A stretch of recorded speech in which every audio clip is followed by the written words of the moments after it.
आप अनुमान कर सकते हैं 5 साल में से 2 साल तो कोरोना में जनता जनार्दन को बचाव करने में ही घटित हुए। उस सब के बावजूद पूरी ईमानदारी के साथ उन्होंने कार्य किया और आज इस मंच पर उपस्थित हुए फिर से वही हैं श्री डॉक्टर आर.के. पटेल को समर्थन देने और उनको आशीर्वाद देने के लिए मैं लीना तिवारी जी का हृदय से अभिनंदन करता हूं, स्वागत करता हूं। भाइयों बहनों,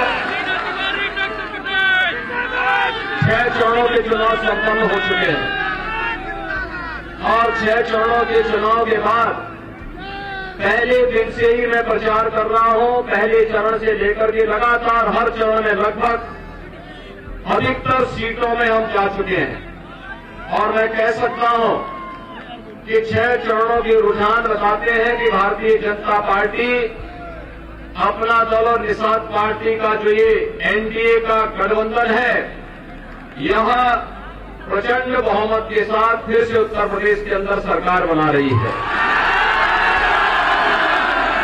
आपने देखा होगा चुनाव की घोषणा के बाद जो समाजवादी पार्टी और बहुजन समाजवादी पार्टी से जुड़े हुए पेशेवर माफिया और अपराधी थे, 4.5 वर्ष तक जो लोग छुपे हुए थे, वे लोग चुनाव की घोषणा के बाद एक बार फिर से माहौल खराब करने का प्रयास किए। लेकिन जब तीसरे चरण के दौरान रुझान आने प्रारंभ हो गए कि भारतीय जनता पार्टी गठबंधन की डबल इंजन की ही सरकार फिर एनडीए की सरकार उत्तर प्रदेश के अंदर बनने वाली है, वजह से सपा बसपा के बहुत सारे नेताओं ने विदेशों के टिकट अभी से बुक कराने शुरू कर दिए भागने के। और भाइयों बहनों, 10 मार्च को जब परिणाम आएंगे आप देखेंगे ज्यादातर नेता भाग चुके होंगे उनके, और जितने भी अपराधी और माफिया हैं ये भी कहीं न कहीं अपने दिलों के अंदर घुसते हुए दिखाई देंगे। आज मैं इसीलिए आपके पास आया हूं। मैं आपसे पूछना चाहता हूं 2017 के पहले क्या आपको बिजली मिलती थी क्या? 2017 के बाद तो मिली है ना। बिजली में कोई भेदभाव तो नहीं हुआ, सबको बिजली, पर्याप्त बिजली, यानी सबका साथ सबका विकास का जो प्रधानमंत्री मोदी जी का नारा है उसके अनुसार ही सबको बिजली, पर्याप्त बिजली देने का लक्ष्य भी हम लोगों ने प्राप्त किया। भाइयों बहनों, कोरोना कालखंड में हम सब रह रहे हैं। कोरोना में फ्री में उपचार, फ्री में टेस्ट, फ्री में वैक्सीन। कितने लोगों ने वैक्सीन ले ली है? वैक्सीन का कोई पैसा तो नहीं लगा। अब सपा बसपा की सरकार होती है ना, सारी वैक्सीन बिक जाती बाजार में, किसी गरीब को वैक्सीन नहीं मिल पाती। लेकिन मोदी जी ने ऐसी पुख्ता व्यवस्था की और एनडीए की सरकार थी, प्रचंड बहुमत की सरकार थी, तो भाइयों बहनों हर गरीब को, हर जरूरतमंद को, हर नागरिक को वैक्सीन मिल गई और थर्ड वेव कब आई कब गई कोई पता नहीं। भाइयों बहनों, कोरोना कालखंड में हर गरीब को 2 बार राशन मिला कि नहीं मिला है?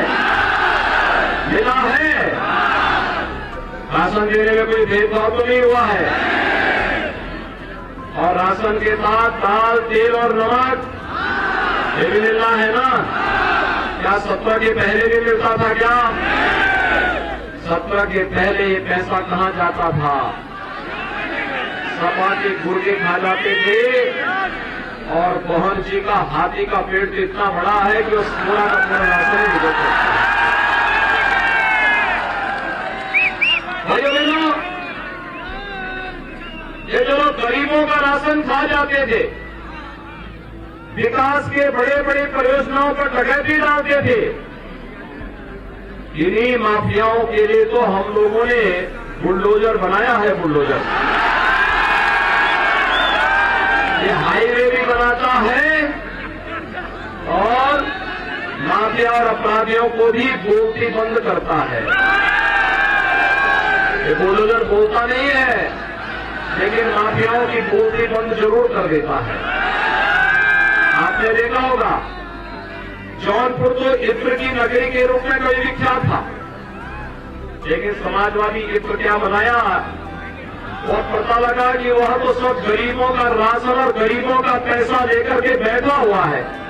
इत्र केवल बोर्ड लगा था, इत्र बनता नहीं था। जब हम लोगों ने वहां बुलडोजर का उपयोग किया तो आपने देखा होगा गड्डी की गड्डी, ढेर की ढेर, पहाड़ की पहाड़, नोटों की गड्डियां निकलती दिखाई दी। और इसीलिए आज मैं आपके पास आया हूं। अभी तो ये शुरुआत है। 10 मार्च के बाद सरकार बनेगी। उज्ज्वला योजना के हर लाभार्थी को साल में 2 बार होली और दीपावली को फ्री रसोई गैस का सिलेंडर भी उपलब्ध होगा। 60 वर्ष से ऊपर की हर माता बहन को परिवहन निगम की बस में फ्री में यात्रा की सुविधा भी उपलब्ध करवाएंगे। कॉलेज जाने वाली हर बेटी को, मेधावी बेटी को स्कूटी उपलब्ध करवाएंगे। और गरीब कन्याओं की शादी के लिए मुख्यमंत्री सामूहिक विवाह योजना हमने 2017 में प्रारंभ की थी। 51,000 रुपये कन्यादान के लिए अनुदान के रूप में हम देते हैं। अब भाइयों बहनों, इस राशि को अगले 5 साल के अंदर 1 लाख करने का प्रस्ताव है। 1 लाख। भाइयों बहनों, अन्नदाता किसान जो अपने यहाँ ट्यूबवेल का कनेक्शन देता है, अगले 5 साल के अंदर ऐसी व्यवस्था करेंगे कि ट्यूबवेल का बिल उनका 0 रहेगा, 0। 1 भी पैसा नहीं रहेगा। और यही नहीं, युवा कैसे छूट सकता? 1 करोड़ युवाओं को वर्तमान में हम टैबलेट स्मार्टफोन दे रहे हैं।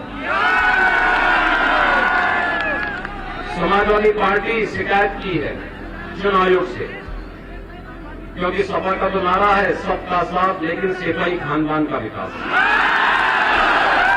नौकरी निकलती थी, चाचा भतीजा दोनों वसूली में निकल जाते थे। कोई कार्य होता था, इतनी डकैती डालते थे कि विकास होता ही नहीं था। सपा के गुर्गे खा जाते थे। और भाइयों बहनों, आज मैं इसीलिए आपके पास आया हूं। आपसे मैं इसीलिए कहने के लिए आया हूं, देखिए वे लोग नौकरी नहीं रखने देते थे, आज स्मार्टफोन और टैबलेट भी नहीं रखने दे रहे हैं। लेकिन हमने तय किया है 10 मार्च के बाद प्रदेश के अंदर 1-2 करोड़ नौजवानों को टैबलेट स्मार्टफोन देंगे। ऑनलाइन एजुकेशन, ऑनलाइन एग्जामिनेशन और ऑनलाइन कंपटीशन की प्रिपरेशन के लिए भी डिजिटल एक्सेस फ्री में उपलब्ध करवाएंगे उत्तर प्रदेश के हर नौजवान को। माँ बाप के ऊपर कोई खर्चा नहीं आएगा। अगले 5 साल के अंदर ऐसी व्यवस्था करेंगे कि भाइयों बहनों, हर परिवार के एक सदस्य को नौकरी, रोजगार अथवा स्वतः रोजगार के साथ जोड़ने का कार्य भी करेंगे। वृद्धजनों, विधवा महिलाओं और दिव्यांगजनों को 1 करोड़ लोगों, 1 करोड़ परिवारों को वर्तमान में हम 12,000 रुपया पेंशन दे रहे हैं। पहले पेंशन 300 रुपये थी और सपा ने तो इसको रोक दिया था। हमने बहाल किया, राशि को बढ़ाया। इस समय 12,000 रुपये सालाना पेंशन दे रहे हैं। और भाइयों बहनों,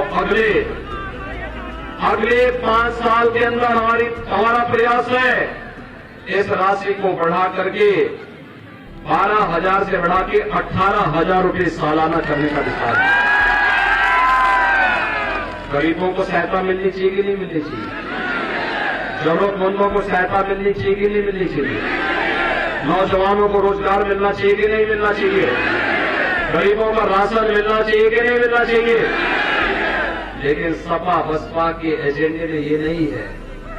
उनकी सहानुभूति गरीब के लिए नहीं, नौजवान के लिए नहीं है, महिलाओं की सुरक्षा के लिए नहीं है।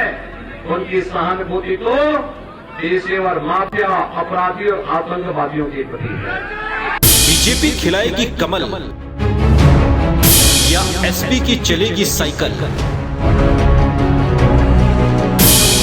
पहुंचेगा सत्ता के शिखर तक या कांग्रेस के पंजे में आएगी सत्ता? क्या है यूपी की चाहत? देखिए जय भारत।